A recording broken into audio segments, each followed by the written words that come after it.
మీనరాశి ప్రేక్షకులకు స్వాగతం. 2026 జనవరి మాసంలో మీనరాశి వాళ్ళ ఫలితాలు ఎలా ఉన్నాయో తెలుసుకుంటూ వెళ్దాం. ముఖ్యంగా ఈ ఒక మాసంలో గ్రహ సంచారం, శని మీనరాశిలో సంచారం, గురువు గారు వక్రించి మిథున రాశిలో సంచారం చేస్తున్నారు. ఇక రాహు కుంభంలో సంచారం, కేతు సింహ రాశిలో సంచారం. ఇక సూర్యుడు జనవరి 14వ తేదీ ధనుసు రాశి నుంచి మకరంలోకి ప్రవేశిస్తారు. శుక్రుడు జనవరి 13వ తేదీ ధనుసు రాశి నుంచి మకరంలోకి ప్రవేశిస్తారు. బుధుడు జనవరి 17వ తేదీ ధనుసు రాశి నుంచి మకరంలోకి ప్రవేశిస్తారు. ఇక కుజుడు జనవరి 16వ తేదీ ధనుసు రాశి నుంచి ఆయన కూడా మకరంలోకి ప్రవేశిస్తారు.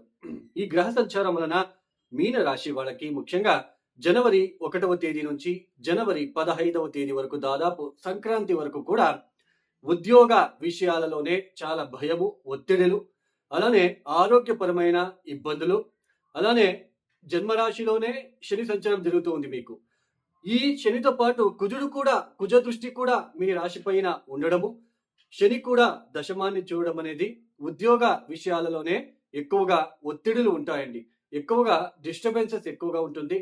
ఉద్యోగం పోతుందేమో అన్న భయము, అలానే ఉద్యోగం చేసే చోటు మీ కొలీగ్ సపోర్ట్ లేకుండా చాలా ఆ ఒత్తిడి, ఆ ఇబ్బందులు మీరు అనుభవిస్తూ ఉండడానికి ఛాన్సెస్ ఉంటుంది.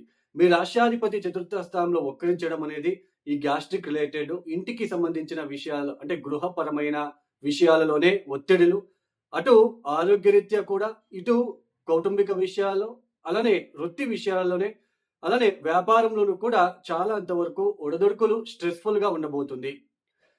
అయితే జనవరి 15వ తేదీ తర్వాత ఈ 4 గ్రహాలు కూడా లాభస్థానంలోకి వెళ్ళిపోతారు. ఇది చాలా పాజిటివ్ ఇంపాక్ట్ చూపిస్తుంది మీనరాశి వాళ్ళకి.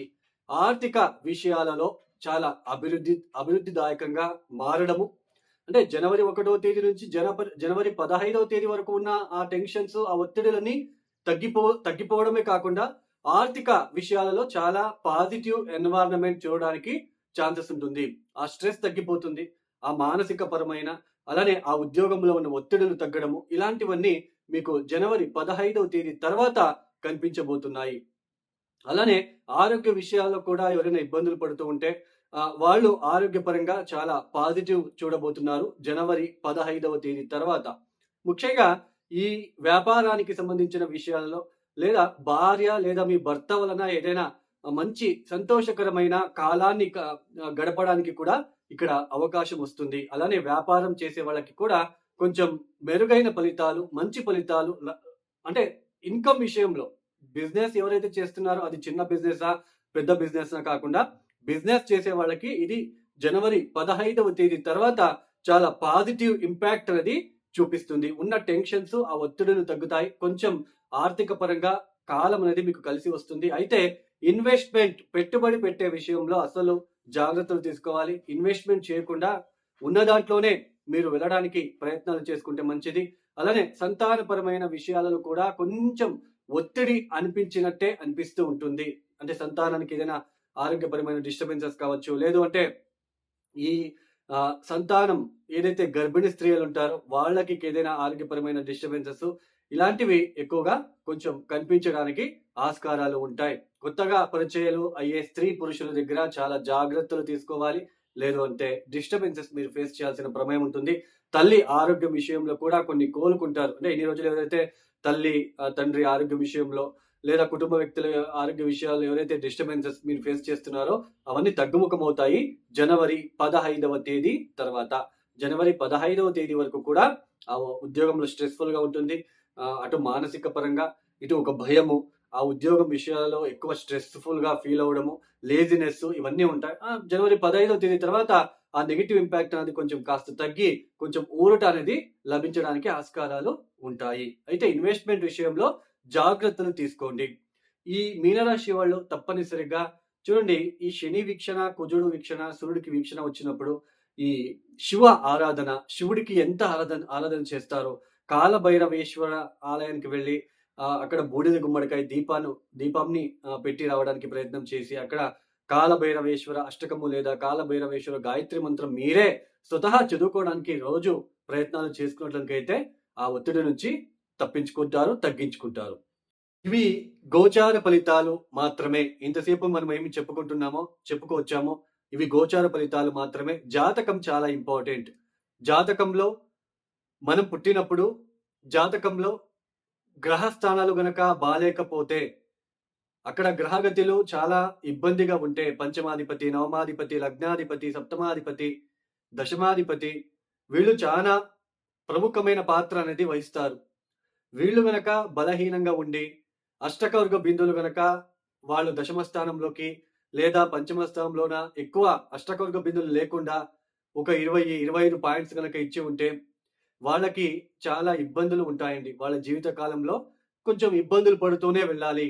మెయిన్ దశమ స్థానం ఉద్యోగ విషయాల్లో ఇబ్బందులు పడుతున్నారు ఒక వ్యక్తి అంటే, దశమ స్థానం బలహీనంగా ఉంటుంది అని అర్థం.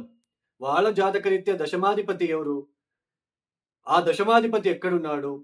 D10 చార్ట్‌లో దశమాధిపతి ఎక్కడున్నాడు? సో, మళ్ళీ D10 చార్ట్‌లో ఏ లగ్నం ఏర్పడింది? ఇవన్నీ చాలా ప్రముఖమైన పాత్ర అనేది వహిస్తుంది. అలానే మనం పెళ్ళిళ్ళు చేసుకుంటున్నాం. అసలు జాతకాలు మ్యాచ్ చేసుకోకుండా చేసుకుంటున్నాం. చాలా మంది ఏమైపోయింది అంటే పేరు బలాలు మాత్రమే చూస్తున్నారు. అందులోన పేరు చేంజ్ చేయడం అనేది కూడా చేస్తున్నారు. ఇవన్నీ చేస్తే పేరు చేంజ్ చేయగానే అవి సరిపోతుందా? మీరే తలరాతని మార్చగలమా? మీరే ఆలోచించండి. సో, జాతకరీత్యా ఉన్న ఇద్దరికీ ఉన్న అక్కడ దోషాలేమున్నాయి? సప్తమాధిపతి ఎలా ఉన్నాడు? బిఫోర్ మ్యారేజే ఏ పరిహారాలు చేసుకుంటే కొంచెం రిలీఫ్‌గా ఉంటుంది. అది ఆలోచించాలి. పేరు బలాలు మాత్రమే చూస్తున్నారు. జాతకాలు ఎవరు సరిగ్గా చూడట్లేదు. జాతకాల గురించి పట్టించుకోవట్లేదు. అలానే పేరు చేంజ్ చేయగానే మనకంతా ఓకే అయిపోతుంది. పేరు చేంజ్ చేయగానే దాన్ని కూడా పద్ధతిగా చేయాలి. పేరు చేంజ్ అనేది కూడా. సో, దీన్ని గుర్తుంచుకోండి. సో, జాతకం చాలా ఇంపార్టెంట్. సప్తమాధిపతి, మనము వివాహం కళత్రకారకుడు ఎవరు? ధారాకారకుడు ఎవరయ్యారు? లగ్నాధిపతి ఎలా ఉన్నారు? ఇవన్నీ చూసుకొని మనము ముందడుగు వేస్తే చాలా మంచిది. అలానే ఈ 2026వ సంవత్సరంలో జనవరి, ఫిబ్రవరి, మార్చ్ ఈ 3, 4 మాసాలు ఏప్రిల్ వరకు కూడా ఎక్కువ వాహన అపఘాతాలు అయ్యే సూచనలు, కెమికల్‌కి సంబంధించిన కెమికల్ ఫ్యాక్టరీలలో ఏదైనా ఎక్స్‌ప్లోజన్ జరిగే సూచనలు కూడా ఉండబోతుంది. అగ్ని దురంతాలు ఎక్కువవుతాయి. ఎందుకంటే కుజ, బుధులు ఇద్దరు కూడా నియరెస్ట్‌గా సంచారం చేస్తూ ఉన్నారు. క్లోజ్ డిగ్రీలో సంచారం చేస్తున్నారు కాబట్టి కొంచెం అగ్ని ప్రమాదాలు, కరెంట్‌కి సంబంధించిన, పవర్‌కి సంబంధించిన ఎలక్ట్రిక్ పవర్‌కి సంబంధించిన విషయాల్లో పనిచేసేవాళ్ళు, డ్రైవర్ వృత్తిలో ఉన్నవాళ్ళు చాలా జాగ్రత్తగా మీరు ఉండడానికి ప్రయత్నాలు చేసుకోండి. లేదంటే వాహన ప్రమాదాలు ఇలాగే ఎక్కువ అయ్యే సూచనలు, అగ్ని ప్రమాదాలు ఎక్కువగా ఉంటాయి 2026 ఏప్రిల్ వరకు కూడా. కొంచెం జాగ్రత్తలు తీసుకుంటే మంచిది. వాళ్ళ జాతకరీత్యా చూసుకొని ప్రతిరోజు మృత్యుంజయ మంత్రాలని పఠించుకుంటూ, ప్రతిరోజు కూడా నిత్యం కూడా దేవతా ఆరాధన చేస్తూ కొంచెం భయంతో రోడ్డు పైన ఎక్కడానికి ప్రయత్నం చేయండి. అలానే రాత్రిపూట ప్రయాణాన్ని తప్పించండి. ఎవరైతే ఈ వీడియోని చూస్తున్నారో లైక్ చేయండి, షేర్ చేయండి, సబ్స్క్రైబ్ చేసుకోండి. అలానే ఎవరికైనా ఆస్ట్రాలజీ కన్సల్టేషన్ కావాలనుకుంటే డిస్ప్లే అవుతున్న నంబర్‌కి నేరుగా కాల్ చేయండి. సర్వే జనం సుఖినో భవంతు. ధన్యవాదములు. జై శ్రీరామ్.